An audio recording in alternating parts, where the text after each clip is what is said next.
today on Saturday, June the 19th. That's right. It's 2021. Juneteenth. The Juneteenth celebration. And here at Mackey's Munchies this weekend, that's right. they're celebrating in a special way. Yep. 868 Blanding Blvd in Orange Park. Right. We're celebrating the first Juneteenth as a federal holiday signed into law by Joe Biden. That's President right. Biden on Thursday. This is the Juneteenth Roundup, celebrating the Creole Trail Ride. Had some fun stuff going on out here today. We've got dancing. We've got pageant queens. We've got all types of beans and rices. Beans and cornbread. Yes, multiple types of cornbread. Right. If you're a cornbread lover, this is the place to be right now. Oh yeah. Beans up and down both sides of the restaurant on the inside here. Yep. I mean, you really should. You should smell the place. Oh yeah. We've got, if you had sense of vision right now. oh yeah. A lot of good smoked meats. A lot of That's right. A lot of sausage. A lot of gumbos and stuff. I know. Bring your appetite. And be ready to, have a good time for the rest of the evening out here. Yeah, we're celebrating, legacy of black culture, right? Black cowboys and such. And, the Creole Trail Ride, as we said. Buffalo Soldiers. Yep, the Buffalo Soldiers. Right. Connected right here at Northeast Florida. Sure. We're going to have a bunch of stuff going on. We're going around shooting some video. We're going to have people here that we're talking to. All kinds of fun stuff. It's always good to come here. I live not too far. I live closer to this place than you guys do. Yeah. So I come down here at least once a week. Yeah, you're a regular. I'm a regular here, and the food is never a disappointment. That's right. Never. Authentic New Orleans style cuisine. Yeah. Their effing gumbo is good. So really, there's still plenty of time. The event was timed for 5 to 9, and there's still a lot of vendors outside. Yeah. All up and down the separation between the two buildings here in the strip mall. Yep. They're calling it Bourbon Street. Yes. It's Bourbon Street. So come on down to Bourbon Street in Orange Park. We got DJs, got live music, got food trucks. Yep. BYOB. We got a lot of snappy hats. Yes. I'm loving that one. You got the safari band on it there. Yeah. I need this to keep it in place. I forgot my hat pin. Oh, okay. This is a fascinator, they call it. There you go. and we actually have a lot of those little hats. Yeah. To give out to the kids that come in. That's right. Family friendly event. Yeah. So it's a good time. Absolutely. So coming up. We're going to be talking with a lot of people about Juneteenth, about the Creole Trail Ride, about the Buffalo Soldiers. Joe Tillman is over here, local historian. That's right. He spoke at the opening ceremony. Yes. So we'll be talking with him, and you'll be talking with... I'll be talking with Miss Erica, the Miss Clay County teen. That's right. Yep. USA. Mm-hmm. Yep. She defeated me, but there's no hard feelings. Well, that would be something. Yes. Well, I'm guessing it'd be a landslide. Oh yeah. You can't beat her. No. Lovely girl. She spoke at the opening ceremony as well. Yes. Very articulate. Absolutely. Bright future ahead. Yep. So come on down. Join up with us. Get to the back here. We're calling it the lounge. Yep. So the Contrast Project Lounge here in the back of Mackey's Munchies. Lots of food, lots of fun, music, entertainment. We're on until 9 o'clock. Yep. Come on down. You'll be seeing more. Thank you. Right. Hey, we're back. Mackey's Munchies. It's the Juneteenth celebration day. We're here with Miss Erica, Miss Clay County Teen USA. Thank you for joining us. Thank you so much for having me. Absolutely. Tell me a bit about the pageant. Was this your first pageant that you've won? I've been doing pageants since 2016. This is my biggest pageant, Miss Florida Teen USA, which will be next month, which I'm very excited to compete at because it is my biggest pageant and there are lots of things at stake for it. How many girls did you beat to win this title? And did you win gracefully?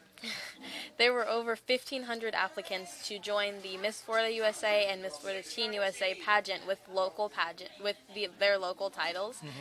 They only chose about 100 girls, 50 for teen and 50 for miss. So out of the 1,500 applicants, only 100 were chosen. And how many are you going to be competing against Miss Florida Teen? About 50 girls. 50? So there's one from each county, the different counties in Florida, more or less? There are about each county. Not every county, but a bunch, yes. Now, what's the preparation like? Does your preparation change doing something like Miss Florida Teen versus Miss Clay County Teen? Is there a protocol, is it like athletics where you do training and certain things you have to work on? There are lots of aspects of training, especially for a pageant this big. There's interview, fitness wear, and evening wear, and those are the three main components of competition during the pageant.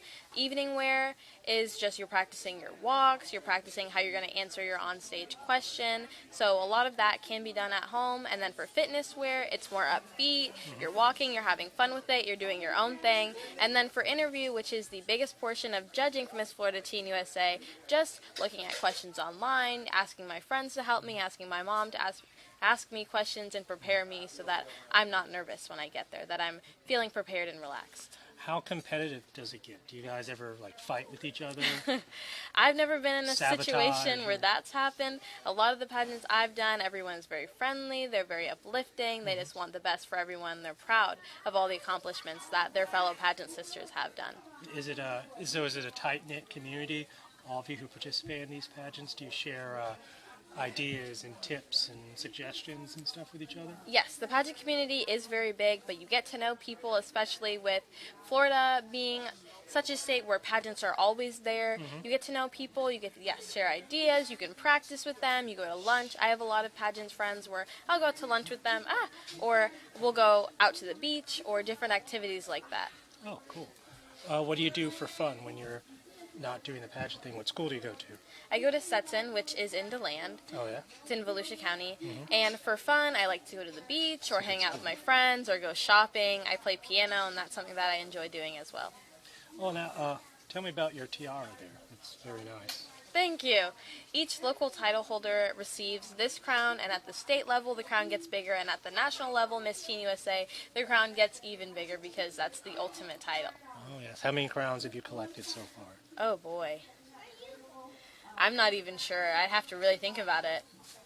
This is, of course, a Juneteenth celebration. Miss Clay County Teen, we're here in Clay County. Tell me about Mackey's Munchies, and also tell me about what Juneteenth means to you as a black woman.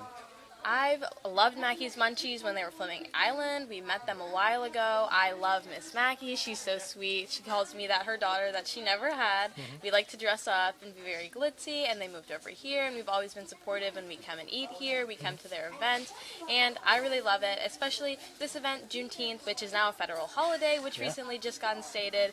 That's really exciting. To me, Juneteenth is just about freedom and knowing that you are in charge of your own destiny. Absolutely. Now, someone like me, if I wanted to get into pageants, right? If I want to try to be Miss Florida Teen, what's that process like? Who do I call?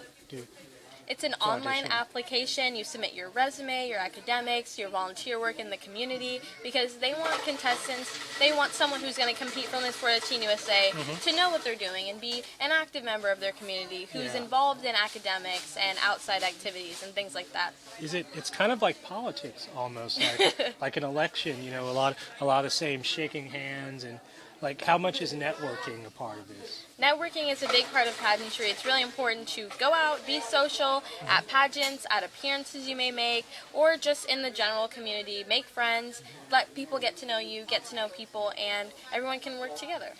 In the whole process, in terms of the toolbox and the skill set you need to be successful at this, what parts of it do you think come easiest to you, and what parts have you found most challenging? I think for me, interview is one of my favorite categories because I love to talk, and that is something that I can just do all day. I love practicing, answering questions. I like being put on the spot. I think it's a very fun activity for me, and not everyone will say interview is their favorite because not everyone loves talking, but for me, that's what it is. And, I'm not sure what my least favorite would be, just hard work, putting it in for every single category, but interview is definitely my favorite. Absolutely. Well, thank you very much. Also tell the camera anyone to keep in touch with you or to help support anything the community can do. You can follow me on Instagram at Erica Carnegie 2.0 or Facebook, Erica Carnegie. And to make a donation, because we're always looking for sponsorships, Miss Florida USA's website, you can click the sponsorship tab and you can just type my name in under Miss Teen. Yeah, and we'll put all that information in the comment box or the description down below. Thank you for joining us. Thank you so much for Happy having Juneteenth. me. Thank you. You too. Yes, we'll be back with more from Mackey's Munchies. Thank you.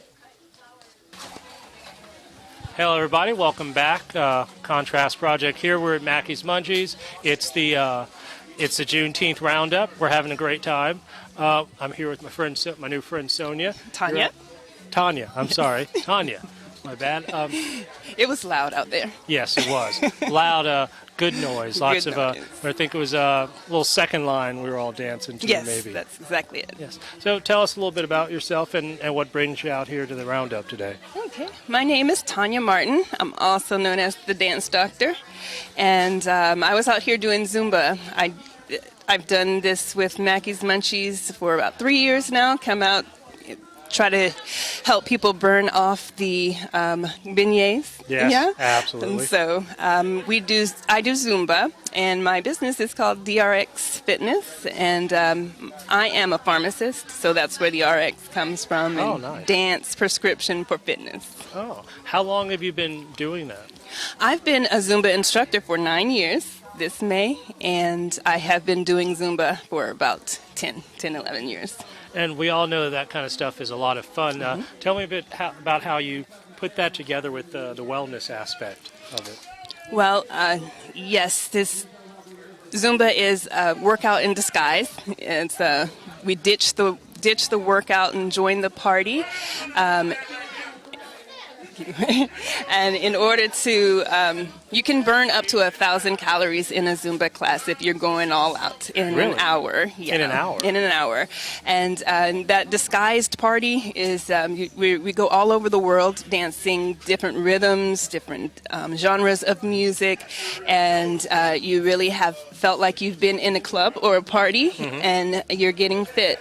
I lost a total of 70 pounds Wow. from the start of my journey with Congratulations. Zumba. Yeah. I've put on about 70 pounds with all the beans and rice today. Oh, just today. Yes. I've got my pants are held together with like a piece of Well, you bungee should have been cord. out there doing the Zumba with me then. Yeah, I did a little bit of Okay. it. Yeah. And you say you do this at Mackey's Munchies. When can people come out to do the class here? Well, actually, I just do events so far with Mackey's. We haven't set up a regular time, but my classes are online right now. I do them via Zoom, and you can find me at tmartin2.zumba.com. And I think you'll have all of that later. But I have classes that are live streamed on Wednesdays at 7 p.m., Thursdays and Fridays at 5:45 p.m., and Saturdays at 9:30 a.m. And I've just started at Crunch Fitness, which is a local gym here in Orange Park. Yeah. And I'll have a class there Right in down person. the street. Yeah. How long have you lived in this community? For 12 years. Yes. Well, where'd you come here from? I came here from Virginia. I was in the Navy, and I got out of the Navy in Virginia. And then when I came here, this became home. Yeah, my parents live in Pensacola, so it's not too far. It was getting closer to them, and that's what brought me here. Oh, excellent. What's been your favorite thing that you've eaten here today? Well, the cornbread, the sweet cornbread. Yes, the And I sweet got that potato from- cornbread. Yes, that's exactly what's been my favorite. It's like a cupcake almost. Like it's so light and airy, like almost like sponge cake sort of. And this is a secret. That's my vice. This is why I do Zumba. Yeah. Because anything that's like a cupcake, I like it. Now, how would you describe Zumba to someone who? Because it's a whole thing. Yeah, it is. It's a lifestyle almost. Absolutely. Kind of like the CrossFit people and stuff like that. Absolutely. It's definitely a community. Zumba is a community, and it's actually been, we celebrated the 20th year of Zumba as a program, as a fitness program this year. Yeah. And how I would describe it is it just is everything. All of my clothes today, except for the bandana, are Zumba wear. So there's clothing, Really? Zumba wear. Is that their own, like a Zumba wear, that's a brand? That's a brand. Kind of like Lululemon, sort of. Absolutely. And they're just, and Zumba you would see is characteristic bright, fun colors. And they just come out with a new line every couple of months, and there's just a lot of fun stuff with Zumba wear, but it is active wear. Yeah. That, I wear it to, I pretty much exclusively wear that to Zumba. Yeah. And what else? So you have clothing, you have just the fitness, and you have family, and you have fun. That's really what Zumba's about. And it seems like it's one of those things kind of like yoga in the sense that once you've got the movements down for yourself, you can do it anywhere. You can do it in a hotel room. You can do it on the side of the road in traffic. It really, it's very empowering, especially for people on the go. They're trying to. And what's been the kind of blessing in a great disguise of COVID was the ability to connect with people all over the world. Yes. I have people joining my classes, my online classes from Jamaica, from Canada. I have had people from Turkey, from Israel, from Australia, and New Zealand all in my classes since COVID. Yeah. And we are keeping up the online presence after. A lot of my friends in media and say in local music, live music venues and stuff, talk about how the pandemic was kind of good. Well, not good, Right. but the silver lining in the sense of the new technology, whether it's Zoom, some of these live streaming technologies, it's allowed people to kind of, or the remote learning and stuff. It's allowed people to add like more tools to their toolkit. Right. And so now as things are sort of getting back to normal, you can go back to the orthodox way of doing things, but you have these new tools. Now you have new tools. So that, just what you said, the silver lining to a really awful situation. Yes. How much of your client base do you think has come over the past year as a direct result of these new technologies? I would say really the large majority. So 85% of the people that are my regular clients in class, I've only met through Zoom and haven't met in person before. Yeah. But we're all connected, and I've been offered my room in Jamaica. Wow. Whenever we can resume travel. I got I'm family going there. down there. Let me know. Okay. I'll hook you up with them. Oh, okay. I have your card. Yes. And that's interesting because you do the Zumba classes remotely and such. So you would think that the people, it's so big now, the people in these other cities that are taking your class, they have options to take classes in their own city and whatnot. So it leads to the question, in addition to the movements and things like that, how much is again, compared to yoga again, how much is the personality of the instructor themselves?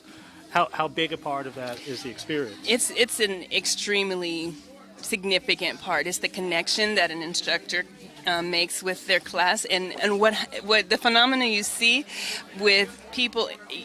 There's different flavors. People have different flavors and styles of their instructing, and they focus more on one genre or another. But there you will find followers or participants in your classes that only want your flavor, and that's what happens, and that's because of some of the connections you make in class. And I consider myself a pretty engaging. People have called me dramatic or theatrical, and I don't know why, but that is one of the things that people passion, connect with. Yeah. If you really care about what you're doing, that energy is going to come out.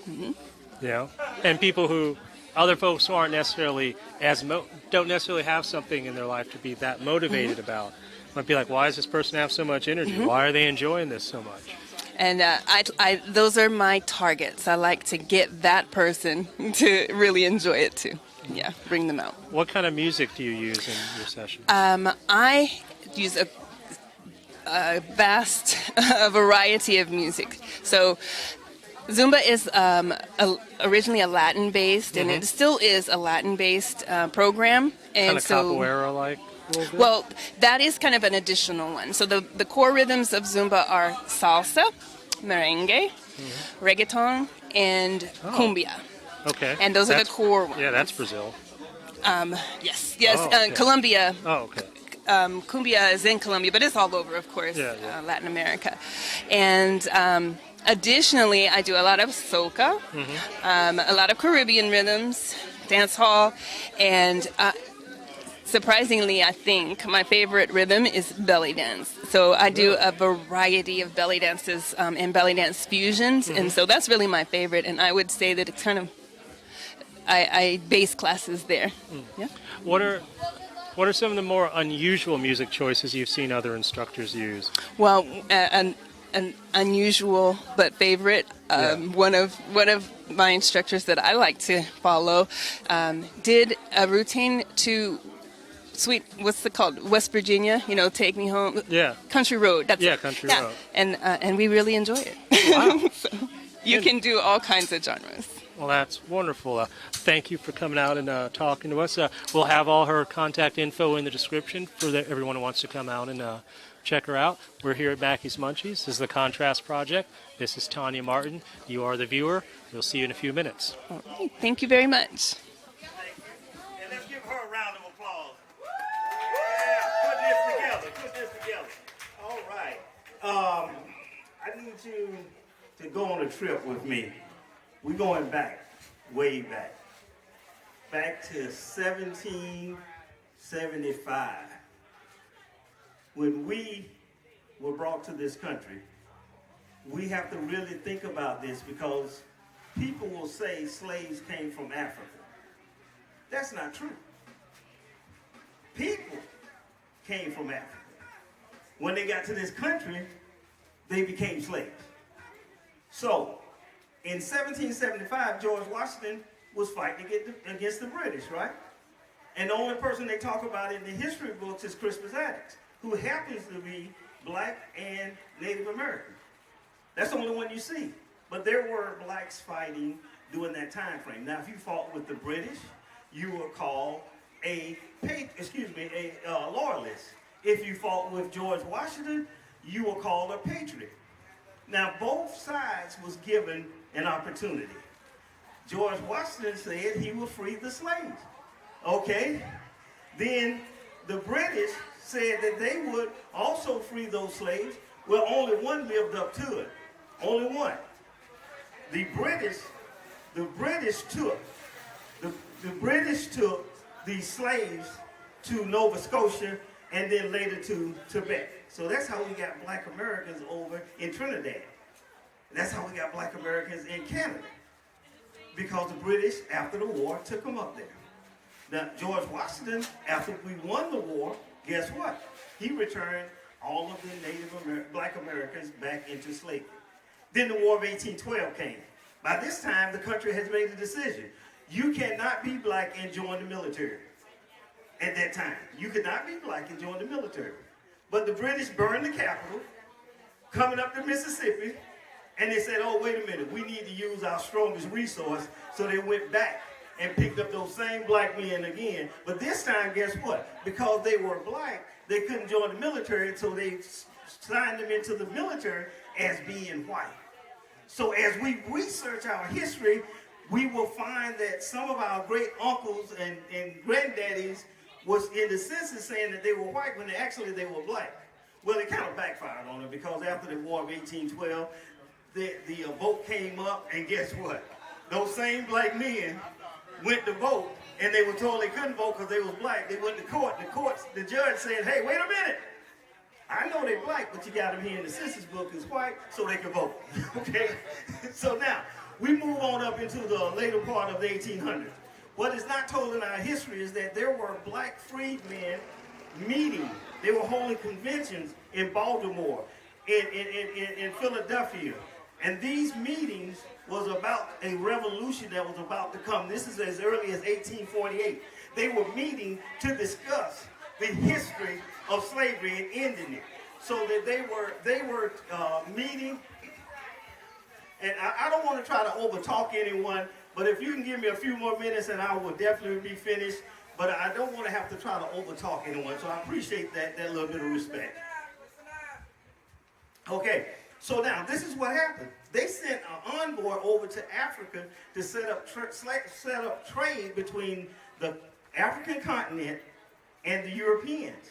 Why? Because once this revolution started, they didn't want to have to deal with the British and the French if we cut off this textiles and all this raw materials going over there. So they set that up. As early as a year before the Civil War started, Frederick Douglass talked with President Lincoln and told him there will come a time of a clashing of swords in this country. Dr. Rock said there's 150,000 African American men trained and ready to go. There's another million that's in slavery. And you ask me if the black man will fight? Of course they will. Okay, so that forced our country into the Civil War. That's how we got to the Civil War, because there were meetings being held in the northern states to deal with the slave. That's when now Lincoln writes his Emancipation Proclamation. He writes it in September, but he can't issue it. Why? Because the North hadn't won one battle. They were getting whipped, okay? So you can't make an order that has no teeth behind it. So until they had the first battle won, that's when he issued the Emancipation Proclamation. He wrote it in September, but couldn't deliver it until January. Now, the Secretary of State didn't want him to do it. Why? Because it said it would make us look weak. We're reaching out to the black man when the black man should be reaching out to us. But when he signed that Emancipation Proclamation, it did not free the slaves. Emancipation did not free us. Emancipation gave the United States black people an authorization to pick up weapons and to get out there and free ourselves. Okay? That's what the emancipation, it allowed us to pick up weapons and start. Now, when you watch the movie Glory, I want you to understand that that was a movie. That was a movie. That was not real. When we showed up to the battlefield, and I have the battlefield notes from the North and from the South, those field officers that said there was no other better soldier that put a musket on his shoulder than those black soldiers. Okay? When we joined the battle, we in turn freed ourselves and helped save the Union. The United States Colored Troops. Now the 54th was stationed right here in Jacksonville. They were stationed in Jacksonville, and on February 7th, 1865, that was the last day of the Confederacy for Jacksonville. On May 20th, 1865, it was the last day of the Confederacy in the state of Florida. Now, the governor of Florida was so upset, he just killed himself. He couldn't take it. He said, I can't do this. Okay? So, that's how we moved over to Texas. And then in June 19th, 1865, the state of Texas. But it was until December is when the rest of the slaves were freed. Now, we were separate in the military until 1951. We, the last unit to be integrated was the 24th Infantry Division. In this case, it was the 24th Infantry Regiment. They were the last ones, and then from that point on, the military was an integrated unit. But from 1775 to 1951, we fought separately, and we always had to fight two battles. That's why in World War II, they had the double V. And that was victory against the Germans, also victory against the racism back here in the United States. So I just wanted to share a little bit of history on how we got from the 1775 up to Juneteenth. Now, when you hear Buffalo Soldiers, that was a name the Native Americans gave those men who fought, and one woman, Kathy Williams. That one woman, they didn't know she was a female, and she served for 2 years. So I guess it's true that one woman can run a whole bunch of men.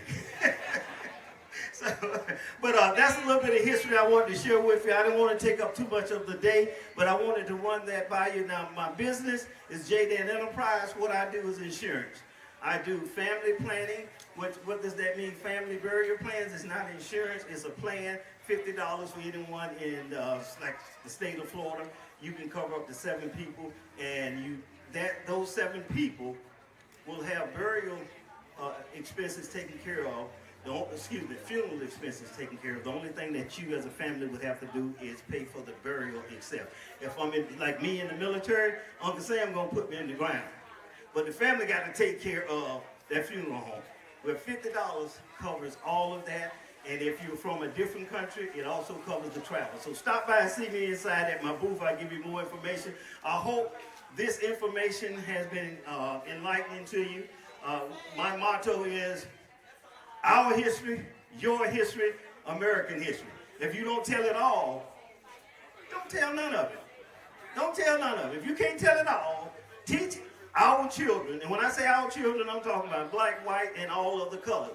Teach our children the true history, and then they can appreciate one another better. So with that, I say thank you. Yes, yes, yes, yes, yes. Another powerful message, another powerful message. If you ain't proud to be black after hearing something like that, I don't know what's wrong with you. You know what I'm saying? I love hearing history about my people and my heritage. You know, it keeps me moving and grooving and striving and driving. All right, this is Juneteenth at Mackey's Munchies. We finna get our groove on. Let's go. We're back here, kids, at Mackey's Munchies in Orange Park. And it's at 868 Blanding Blvd. We're doing the Juneteenth Roundup celebration.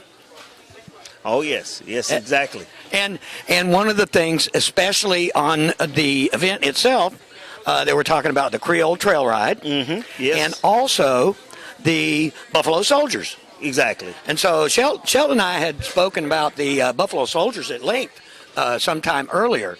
And you are part of the Buffalo Soldiers Historical Society. Yes. Had started in 2011. Yeah. Yep. And you spoke at the introduction of the event here at Mackey's Correct. earlier. Yes. Tell us a little bit about the Buffalo Soldiers. Well, you know, the Buffalo Soldiers were your first all-black enlisted Right. peacetime army after the Civil War. Now, some of you United States colored troops did move over and became Buffalo Soldiers. The 9th Cavalry started in New Orleans, and the 10th Cavalry was up in Kansas. Okay. They came in behind. Now, on July 28, 1866, Congress authorized a total of 6 units. Okay. 2 were cavalry and 4 were infantry units.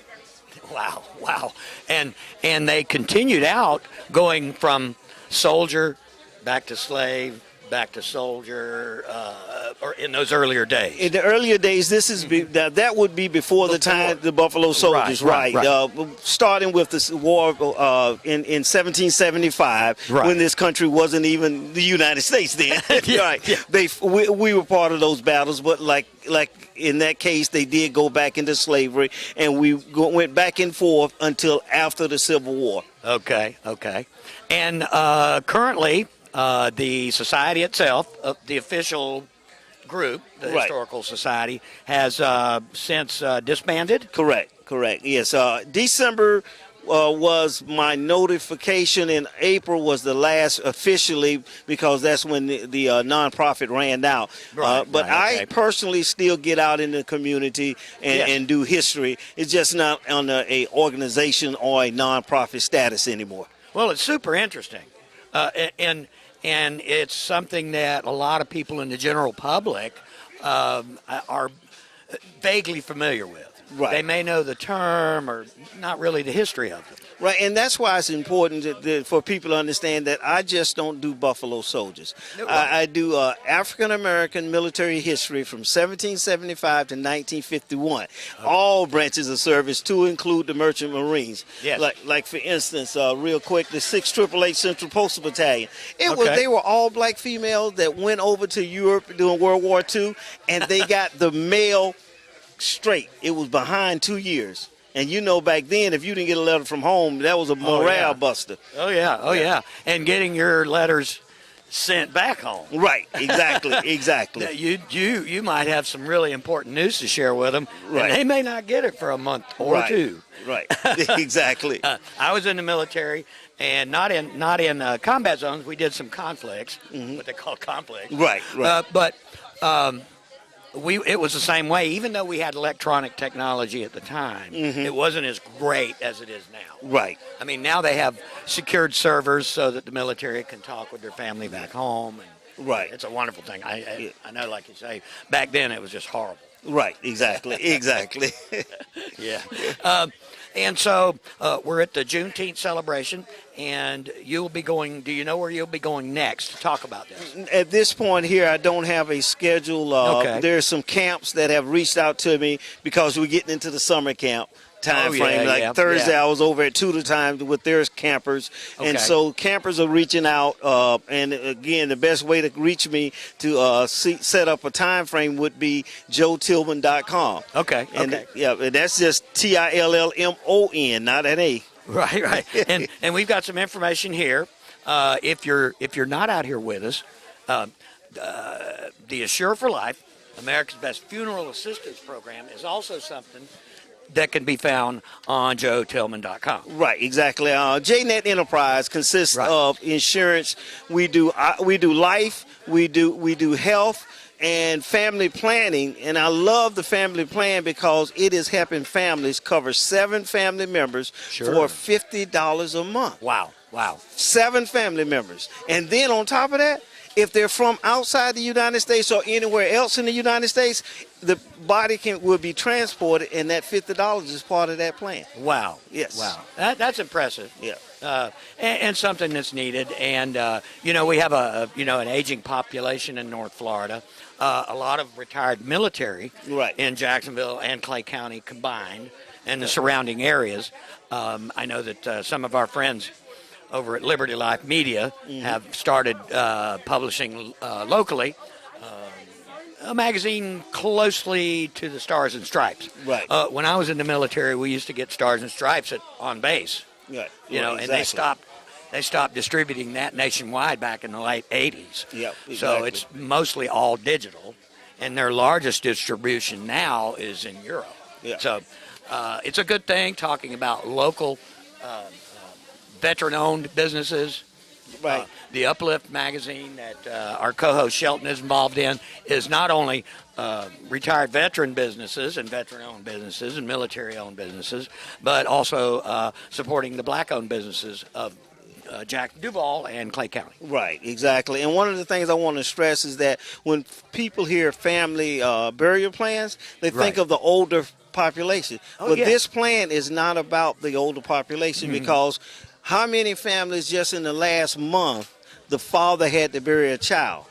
You see, so my point is that we end up having to go to GoFundMe and ask for donations because unexpected things happen. This will give your family a plan. So if the unexpected happens, you're not financially beat with that. Oh yeah, and that can cause so much stress, right? Which in turn causes illness. Exactly. Increased stress of any kind, people get, and especially just now coming out of the pandemic, a lot of people were, quarantined in their homes, and and they're just now being able to come out, and they're really enjoying themselves, and we're enjoying ourselves here today. Exactly. This has been an awesome event. The Mackeys has done an awesome job. If you have, as they always do, and I'm gonna tell you, the food is excellent. Yes. So if you haven't ventured out to Blanding Blvd and been to Mackey's Munchies, you're doing a disservice. Matter of fact, you may not get into heaven because you missed out. Oh. And when you do come here, it literally is a history lesson on the walls. Yes. If you look inside Mackey's Munchies over here, Brandy has really done an excellent job. Excellent. And all the pieces on the wall, and there's actually a library up front, books that people can check and look and read while they're down here. It really is an educational experience. It's like going to the museum. Exactly. It is. And the tie between the Mackeys and the Buffalo Soldiers, they're both from from New Orleans. The 9th Cavalry started in New Orleans, and Mackey's Munchies is originally from New Orleans. So wow, what a connection. Yeah, she used to fly from Colorado to New Orleans just to get shrimp. Yeah. Yeah. Wow. They started Mackey's Munchies originally out there in Colorado about 20, 25 years ago. Okay. Long time ago. So they've been on it. They've been with it, and the food is good. The service is good. You'll never meet a nicer person than Brandy Mackey. Right. Exactly. And her husband Brian. Yeah. Even if he was in the Navy. Well. And you were Marines, correct? No, Army. I'm Army too. Yeah. So. Okay. So we good. Yeah, and I want to say again, thank you for giving me a chance to come in absolutely. and talk about it. The business side of me, what put food on the table is the insurance. Yes. The hobby enthusiast, the enjoyment is talking about history because Right. it's important. And real quick, I want to just say how I got started was because in Duval County in the 60s, we were segregated, then we became integrated, and my good friend who happened to be white, Melvin, said, Joe, y'all were only slaves. He didn't mean it negative. It's just that was the lesson plan. We hadn't been told anything about heroes. It wasn't until I joined the Army I found out that there were Buffalo Soldiers. Right. And that was in 1977. Right. I found out that. So that's why I passionately do what I do, is to share this history so kids can know and have pride that we were a part of growing this country. Yeah. I grew up going to school in the 60s. And the history lessons we got were, to cue a pun, they were whitewashed. Exactly. And just like you say, when you got a little older, you found out some history. Same thing with a lot of us. Right. We got a little older and found out some history. And it gives you a better feeling of your community. Oh, yes. There was no free ride for anybody. We all fought, and to make this country what it is today. Oh, yeah. Yep. Great job. Great job. Thank you. Joe, thank you for coming out. All right. We're glad you're Appreciate here. We're going to stick around at Mackey's until 9 o'clock at the very least, because we still got to try some more beans. Right? So, thanks for joining us. And in the next segment, we will have just a few more people to talk to. So hang in there. Peace. See, I was right. I told you it'd just be a few minutes, literally a few minutes. And we're back right now with Mr. DJ Willie. You are with the Clay County Democratic Party. Correct, yes. I'm the second vice chairman of the Clay County Democratic Party. I was elected about 2 weeks ago to that position. Really? But I've been a member of the Clay County DEC here, probably about 5 years now. So. About how many registered Democrats are there in Clay County? In Clay County, there are approximately 37,000 registered Democrat voters in Clay County. We're outnumbered 2-1, but we're working on it. The layout here in Northeast Florida politically is interesting because, we're all from Duval. We're all Duval County people, but Duval, Clay, and St. John's you're a Clay County. Duval, Clay, and St. John's, the politics seem to overlap a lot. Like, Clay County politics comes up a lot in discussion in Duval as in St. John, and vice versa. Oh, yes, and I mean, kind of here in Northeast Florida, with the way Duval is, with it being such an urban area, the DEC in Duval County obviously is more funded by political campaigns and things like that. But us being a neighbor, kind of a bedroom community to Jacksonville and Duval County, we get a little bit of the bleeder off of that, a little bit of feeder, and so their politics is our politics. We're a party of a large tent, inclusive. So we want everybody, including Duval County. We were talking earlier with volunteers. We'll take volunteers from California as long as they're willing to volunteer for to help keep Florida blue. Absolutely. I write about politics a good bit in some of my day work with Folio, Times Union, Void, stuff like that. We know coming up in 2022. Last year was a crazy super election cycle, and it seemed to roll right over into this 2022, and then of course spring 2023, the local elections in Duval.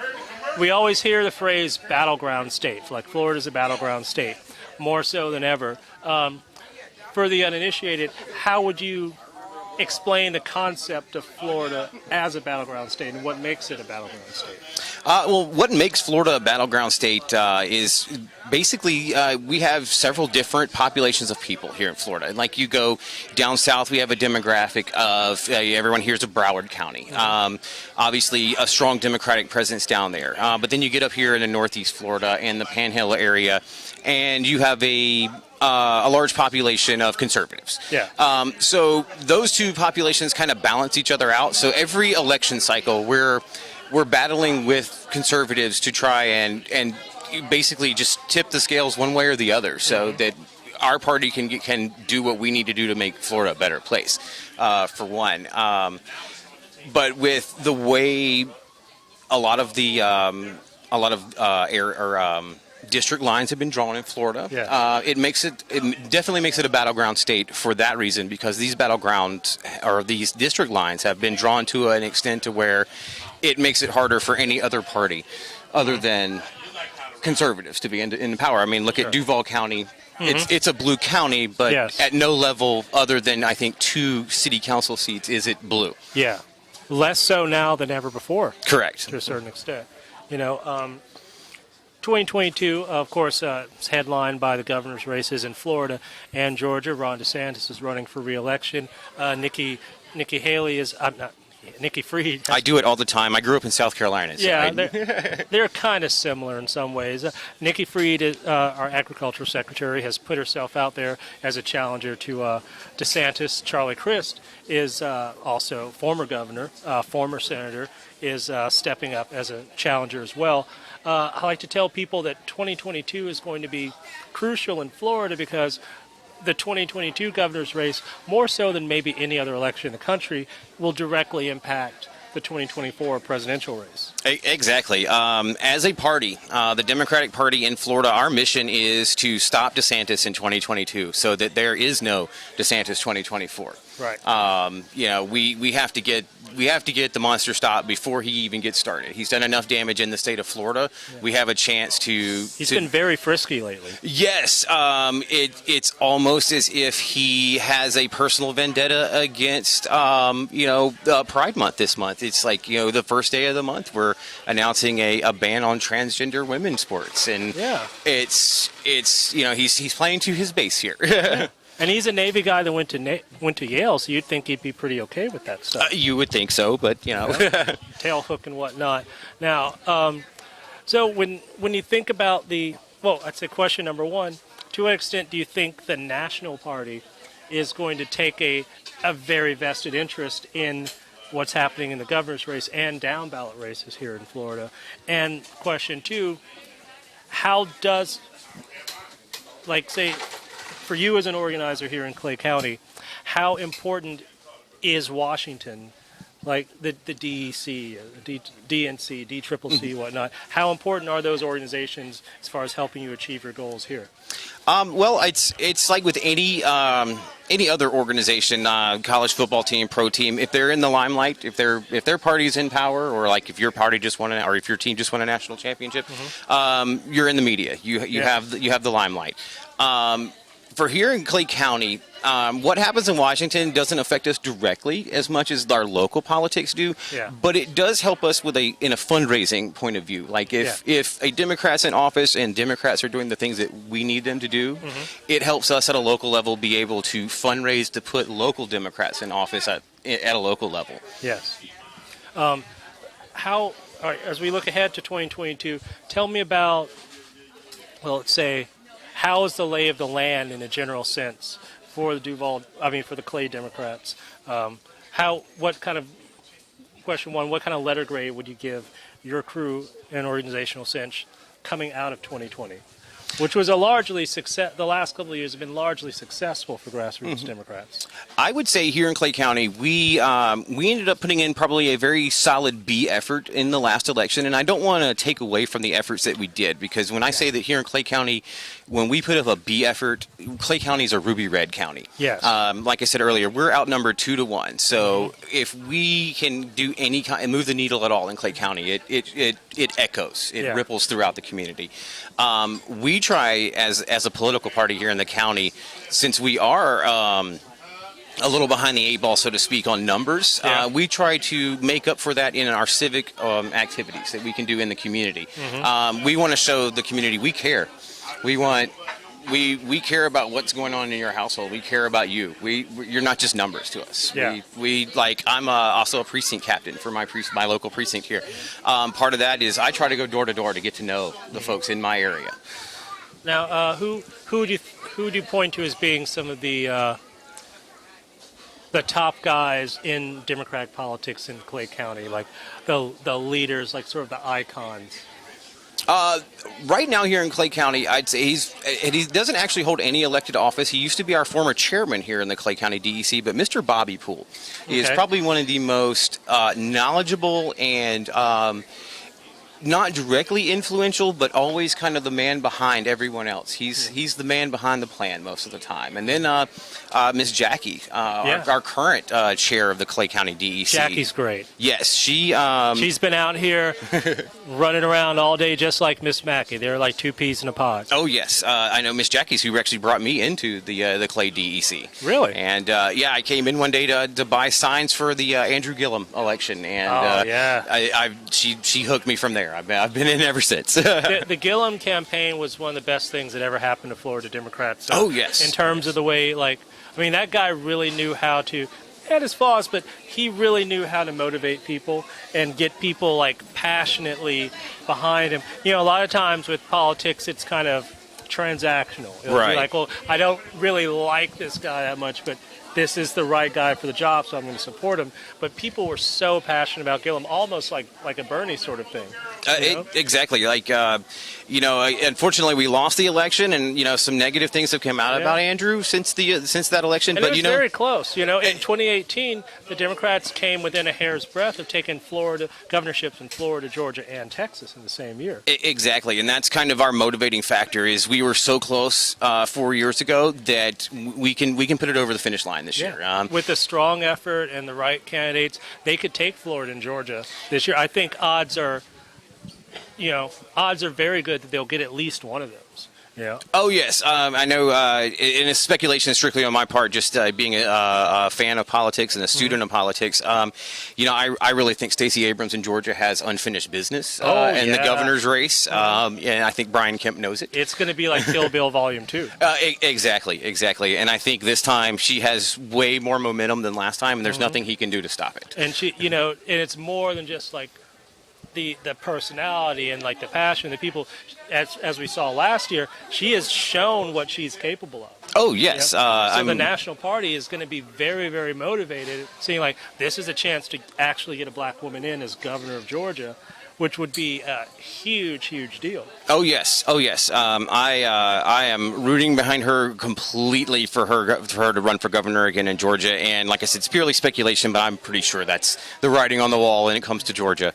I have a family connection to former Governor Chris. My father-in-law was a brother of his at Florida State.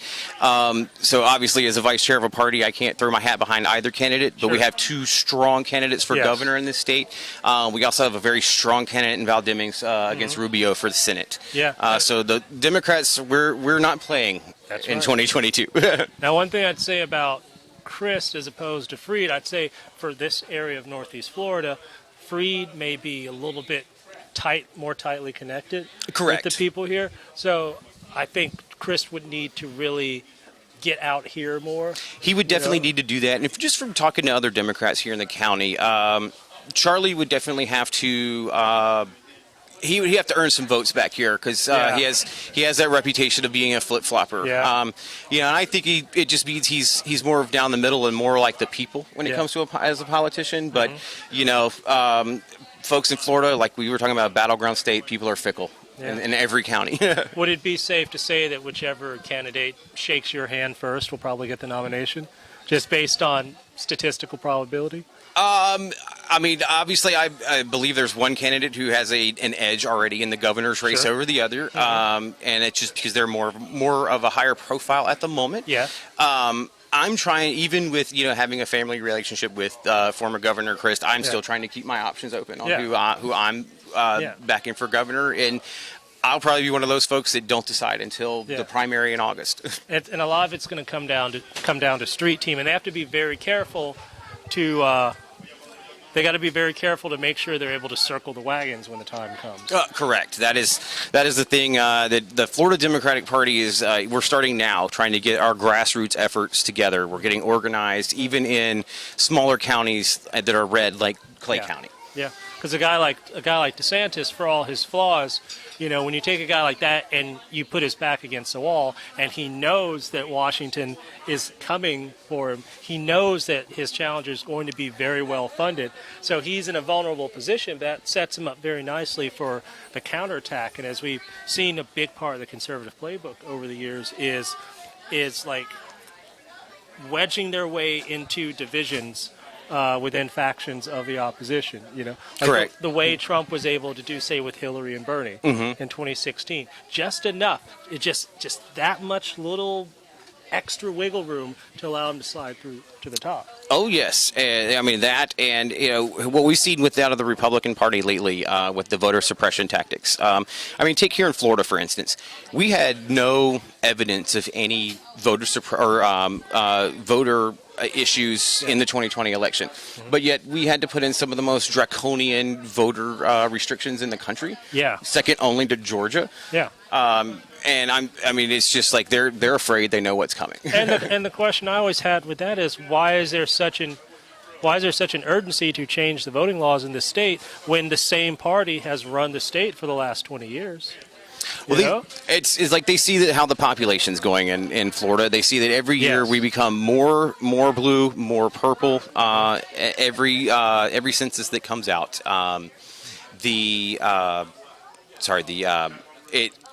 part of their plan with the voter suppression is to exactly that, to suppress the vote, to keep. Unfortunately, I mean, I hate to say it and sound partisan with it, but because it usually affects Democratic voters. Yes. It affects people of color, poorer communities, the communities that really need to have a voice in government in order to fix the issues in those communities. That's right. All right, we're going to wrap this up real quick. Thanks to DJ Willie from the Florida Clay County Democratic Party, and turn it blue in 22. Thanks for coming out. We'll have all your contact information down in the description. And make sure you register to vote. Make sure you support whoever your favorite candidate is. We'll be right back. Thanks. Awesome. Thank you. Okay, welcome back. We are here at Mackey's Munchies with Miss Brandy Mackey, the owner, proprietor, hostess with the mostest of Mackey's Munchies. It's about 8 o'clock now. How long have you been working on this today? How long did it take to set up the Juneteenth celebration here? Oh, well, I have fabulous help, actually, so, it's no I in team, right?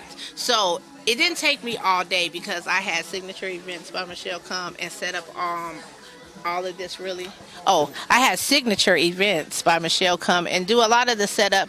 That is another way of supporting local businesses because sometimes you just can't do it all. That's right. So I am kind of the brains and they're the brawn. Mm-hmm. So we started setting up some things and started shopping a couple weeks ago. We were looking for boots. Did you know how expensive cowboy boots are? It's crazy. Okay, yeah, don't be trying to use that as no prop because it's expensive. And don't nobody want to donate them either because they want to keep their boots. Well, so, I mean, a good pair of boots can last forever. Oh, yes. Mm-hmm. Who would have thought that? I didn't know that. It's insane what they spend on boots. And I see the money people spend on sneakers.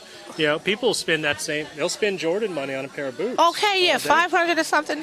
So yeah, but we so a couple weeks it took us to get props and set up. But today we started this morning, and we had a lot of folks come together and help us with the setup. So.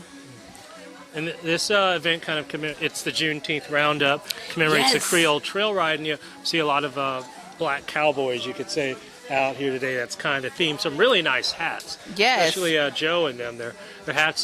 Tell us a little bit about the cowboy theme. And for those of us, we all know there are black cowboys, but if you see some of the pictures here on the walls, there's a big history. Bill Pickett, Bass Reeves, but most of us don't know how deep that goes, that legacy.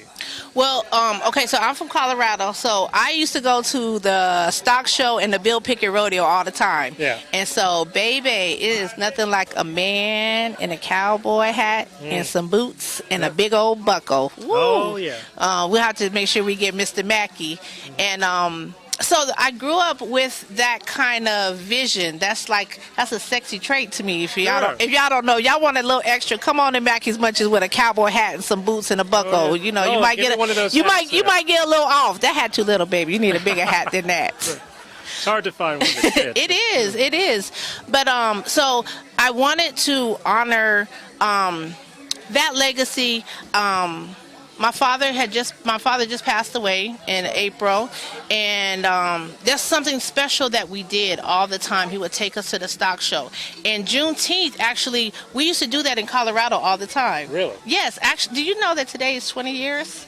that I've been doing Mackey's Munchies? Like, I can't believe that. No, this is a 20-year anniversary. Yes, 20 years. We touched on that when Mr. Tracy came to talk the other day. But 20 years. Wow. Our first event was at Juneteenth, and so we have been doing this, celebrating for a while. And I like to do things that's trending, that's fashionable. Yeah. And I have a wonderful husband that's a chef, so we put that twist of food in it. But 20 years we have been doing Mackey's Munchies and celebrating Juneteenth. Well, having celebrated Juneteenth at Mackey's Munchies for 20 years, as we've talked about before, this year this is the first Juneteenth where it's officially a federal holiday, signed by President Biden. So how did that feel, seeing that news come through? Guess what? All I got to say is Miss Mackey is a trendsetter, okay? You know what? Sometimes it takes a little time, but if you keep on doing it, everything will be fine. Just like, you know what I feel like? What? I feel like a good old pair of expensive boots. You know, Yeah. bought them a long time ago. We've been rocking and wearing them, and baby, we're going to pull them out. So that's what it, you know what? With that's the spurs on them. Well, I ain't got no spurs. I might have some bedazzle or some bling on them, but not no spurs, because I don't want to cut nobody. No. You know, I leave that to my friends, you know. Yeah, I hear you. Yeah. I leave that to my friends. But you know what, for me, it was just a testimony of just good old faith. Yeah. You know, that's really what that was to me. When I heard it, I was like, wow, God is good. He still does it. Yeah, you've done a great job creating a sense of community around this place, and you see that on display here. It's very diverse as far as gender, as far as the ethnic makeup, as far as the generations. You've got everything from babies up to people, and I know Guy is in his 80s, so. Well, he look good for 80, baby. Yeah, Go ahead and do your thing. Absolutely, it's all the Geritol. But and creating this community here, and I wanted to mention also, we're gonna, when you're watching this video on YouTube, in the little description below, we'll have links to all the vendors and the people who are participating here today. Tell me about the cornbread and the beans. That's a recurring theme with the vendors here today. Well, okay, so when you think of a Creole trail ride or like a Western Saturn, you think of cornbread and beans. And you know what, for me too, really, actually, Colorado, that was my food. That's your poor man food. My mama would say, baby, there's some cornbread in there and a can of beans, and then you hook it up with a little bacon fat and some onions, and so that was a poor man's dish. And so for us, I wanted to do something that represented really what I miss. I mean, I'm not from Louisiana. I'm married into Louisiana. Just so y'all know, Mr. Mackey didn't marry me for my cooking, so I don't be doing that much cooking, but I know how to sell it. And that is what I wanted to do today. I wanted to bring folks together. We have all kind of different variations of beans too. We had Mr. Mackey put some oxtails in the beans. Okay, like we had Chef Antonio for Chef for a Night, Bright Light Catering. We even had some folks that don't have restaurants come out and throw down, like Chef Barber from Crazy Dave's Music. I think his andouille. Shout out to Crazy Dave's Music. Yes. Oh my gosh, his beans was rocking. I have my little free library that's out here. They did a recipe. We had not too sweet desserts. They did cornbread. I had oh gosh, they're gonna be mad at me. But Erica Carnage, I'm tired. I've been eating a lot, but she is running for Miss Florida Teen USA. Yeah, thank you. You're so sweet. We interviewed her a few minutes ago. Yes, and they did a vegetarian bean. So we just had a lot of different folks come out and bring out different recipes, because the thing is food doesn't discriminate. I say that all the time. Everybody got to eat. So if you want to bring people together, put something good in their mouth. Food, yeah. Hey, I know I be talking naughty anytime I get on the folio. I like that, huh? Hey. Huh? No vegans here. But and it's funny, food is something that brings people together. And you think about something like, you say beans and you say cornbread. It's such a simple thing. I always used to say, when I'm dead, just cremate me and put my ashes in one of those Jiffy boxes. Oh wow, you like cornbread that much? I grew up on the Jiffy cornbread, but it's at an event like this, you can see how much variety you can get in different flavor profiles from very simple ingredients. Like every cornbread is different. Every set of beans is different. Did you try Mr. Mackey's? He made a sweet potato cornbread. Oh, yeah. I think that's my favorite. Hey, tell me a bit about, in addition to the vendors, some of the entertainment, the DJ, the stuff going on out front. Like right here where we're sitting here at the table, we're, 50 feet or so or more from the DJ booth. So the whole front patio area is going off. We got the free library here. We got the free library there. Who are some of the entertainment that we've got? I have DJ One Way, which he is just a phenomenal DJ. He comes out and spins the records, and we really have good chemistry together. So when I do events, I try to, keep consistent, have the same crew. That's sometimes how the events that we do here are successful. Yeah. I had the Sassy Senior Steppers. Yeah. Sassy. That's great. Yeah, I gotta practice on the names and the vendors. Y'all, they'll put the links on there because I'll be messing names up because I'm tired. But they came out. I met them at the Emancipation celebration downtown when we came down there on the 20th of May. So it was really awesome to network being down there in Duval.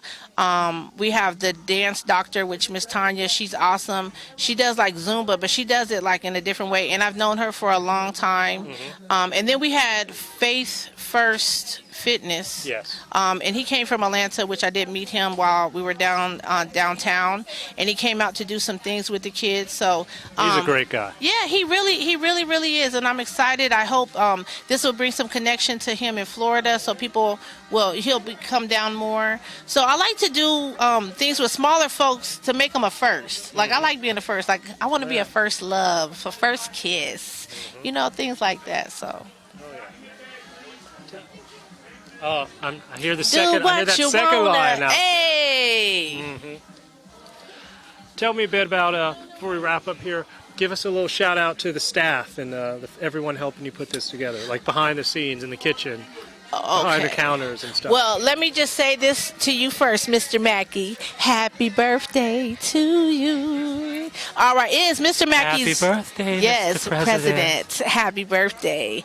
And his Father's Day weekend. So,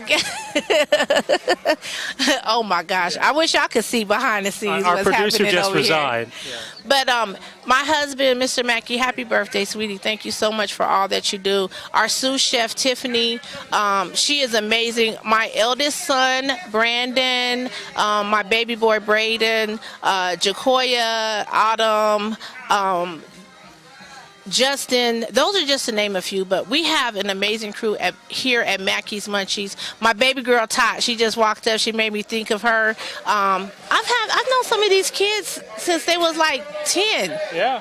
You know what I'm saying? And so the fact that they're here, some of them are just here helping me volunteer just to try to help. And so that part just really makes my heart feel good. So Mackey's Munchies crew, you guys are awesome. Thank you guys so much. Absolutely. And thank you, Miss Mackey. We are here at Mackey's Munchies, 868 Blanding Blvd, Clay County, Orange Park. It's a great place. We're here till 9. Come on out. But come out anytime. Tell them that the Contrast Project sent you. That's right. And guess what? You might get a kiss. You might get a little extra. You might get a little off. It depends on how we feeling that day. Put the word out on the Relevant app. Absolutely. On the Relevant app. That is the truth. Thank you very much. And you're going to see more of this stuff going on all day. We've got a whole package for you, so stay tuned.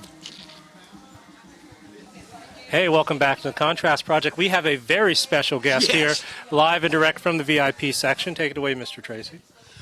We were walking around talking to all the beautiful people while we were here, and we met the most lovely young lady. Tell us what your name is. Scarlett. Scarlett. Tell us what your favorite thing about coming here to Mackey's Munchies is, Scarlett. Seeing Mackey. The Miss Mackey, huh? She's pretty special, huh? Yeah. Is she funny? I hear that you're a big fan of the Little Lanyap library here, all the books. Yep. What's your favorite book that you've seen here? Well, she lets me take some books home. Yes. Yep. Yep. Oh. And she mentioned a little bit ago, how old are you? 5. Wow. Thank you for coming out and being a part of all this. Did you play with all the other kids? Did you all have fun? Yep. Good. What was your favorite part about today? Did you get to dance to any of the music and jump around? Well, You do Zumba? we did do Well, we did do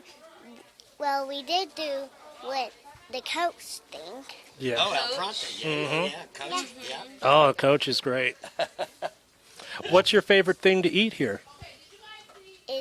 Is shrimp and the shrimp. Yes, me too. There's a good fried shrimp. Oh, Good goodness. fried shrimp. And have you had any of the fried fish? Yeah. That's pretty good too, isn't it? What's your favorite soda? Well, we don't really have soda here. Good. You shouldn't. You are a Democrat. That's true.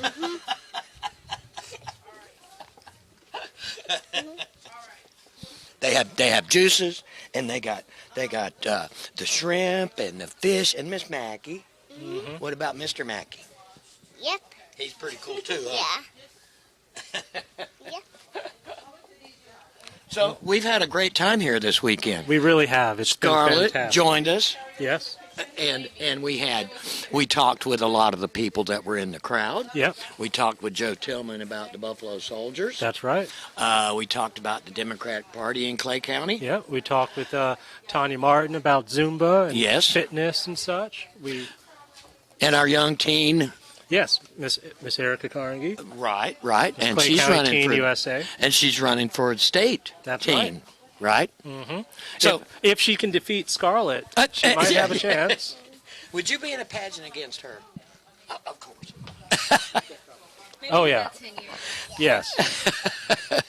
And it's been great. Like we said, when you watch this video on YouTube, or whatever, you go in the little description section. We'll have links for all the vendors and everybody that appeared on the show and everything like that. Thank you for supporting, as always.